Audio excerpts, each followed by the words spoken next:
Welcome into Birds Huddle, powered by PointsBet, along with B. Brooks. I'm Danny Pommells. So the Eagles have the next 7 weeks off until training camp. How important is that time off, Barrett? I'm going to tell you the truth, man. 7 weeks is an awful lot of time to be on your own trying to work out, And a guy in particular, Jordan Davis. 7 weeks of not having that structure of being here. I'm hoping that he's going to be here in Philadelphia. That way he can go to the facility, work out, they can kind of monitor what's going on. Because it's not just him. Just young guys in particular, having that structure around you gives you a better opportunity going to the season in shape, ready to rock and roll. Because I remember my first year as a rookie, I went home and I stayed for like 2 weeks. And when I came back, even though we had to camp, 4 weeks out, I came back 2 weeks later, and I was like, man, I'm glad I came back because I had to get right back into shape. So, if he sticks around like I think he will, he'll be, more suited for him to have that structure, being up at the facility, working out, having those guys there to kind of point them in the right direction, and the rest of the rookies also. Can be a slippery slope depending on how you handle it. That brings us to our three-point stance. This is Barrett's stance on 3 items of the day. Numero uno, Jalen Hurts looks better than ever. Really no argument from anybody at the Eagles, right? No, physically, and also what he's doing on the field. Physically, he looks like he's slimmed up a little bit, but then I talked to him and looked at him.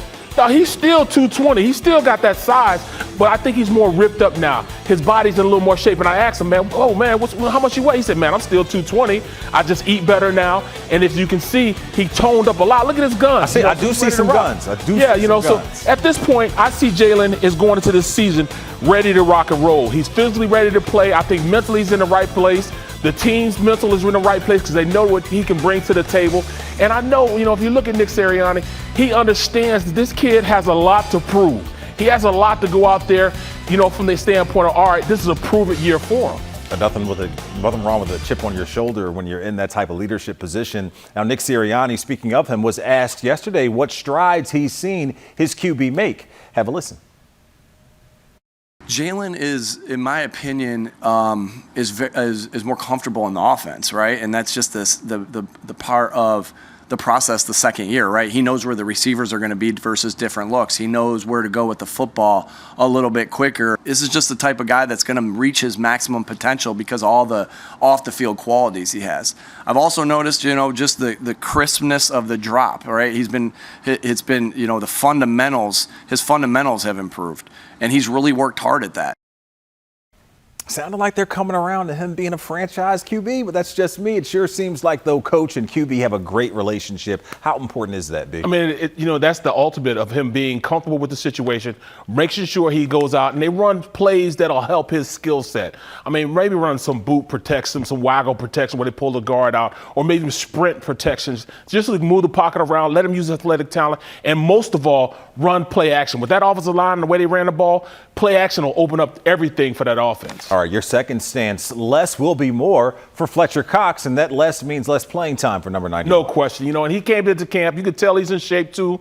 You could tell this is as small as I've seen him come into camp. He's looking good. But the biggest thing is he's going to maximize his potential on plays. He's not going to have to play the whole game. He's going to be out there 30 plays a game, maybe 25 plays a game, and that gives the potential to go all out every single time he's out there, maximizing that opportunity. When you have guys like this up front that you can just plug and play, Jordan Davis, Milton Williams, 2 young guys ready to get at it, ready to start playing. Then you have old heads like Javon Hargraves. These guys are going to take turns putting it on these offensive lines. Because when you're out there and you only get a small amount of time to maximize your potential, you're going to go full speed every time you're out there. So they can keep revolving guys in there. Nobody's going to get tired. And it's just a better way for these guys to play. Because if you're out there and you're only out there for 3 or 4 plays, you can get maximum effort every single time. And I think it's only going to help Fletcher and Hargraves play better. Jonathan Gannon with options galore. Here is Fletch yesterday and what he's expecting from Jonathan Gannon and the defense. A lot of different things, and I think the biggest thing is, just go out and put us in the best situation as a D-line. Best situation to win the game and to play on the opponent's other sideline of the scrimmage. I'm excited about that, especially going to year 2 of this defense. Knowing what to expect from him, getting a relationship with him, knowing what he liked to call in certain situations, which helps a lot. Depth, versatility, interchangeable pieces. It's good that they're on the same page, right? No question, because now that he understands what Gannon wants from when he's out on the field is only going to help him be a better player and maximizing what he's doing out there on the field. Them two having a better relationship gives them a chance to go out there. All right, Fletch says, I like this more than I like this. And then Gannon says, well, I need you to do this in order for us to accomplish this. And when those two are on the same page, it really puts that defense in a more harmonious type of stand for it. All right, if I got to two-gap this play, I got to make sure I hold this guy up to make sure the linebackers make the play. I'll go ahead and do it, knowing that he's going to call some calls for me where he's just going to let me go. That relationship now, I mean, it's a lot better than it was last year. Because remember, he said, hey, look, I don't play the screen. Yeah, some frustration last year from Fletcher. It was a little bit of because he didn't understand what he wanted. I think he now understands what Gannon wants, which is going to make him a better player in the long run. Yeah, I'm here to rush the quarterback. A little quid pro quo there from Gannon and Fletcher. But let's get to your third and final stance. There is no cap for the Rams. They just keep on signing guys to huge deals. Cooper Kupp, the latest guy to get $100 million. Do they have a salary cap?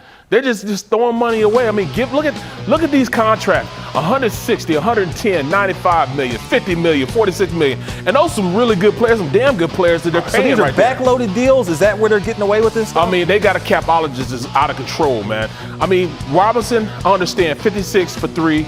I mean, it's more backloaded. But them getting Bobby Wagner, understanding his cap value is only $2.5 million. I mean, there's got to be something going on. And we all know you can give Aaron Donald whatever he wants. You know what I'm saying? He's earned that right. 3 years, $95 million. Hey, he deserves to be paid that way. The highest paid non-quarterback, playing right now. But then, they go out and pay Cooper Kupp also. Oh, and they've already paid their quarterback. Yep. I mean, they paid other players too. So I don't understand it, how they're doing it. But see, I'm not a capologist. I'm a football guy. So I guess I really don't understand I thought that. the Eagles missed out on Allen Robinson, but there's Howie pulling A.J. Brown out his sleeve. A much better pick for him. A much better guy for him. Absolutely, for sure. Jalen Hurts and his rapport, number one.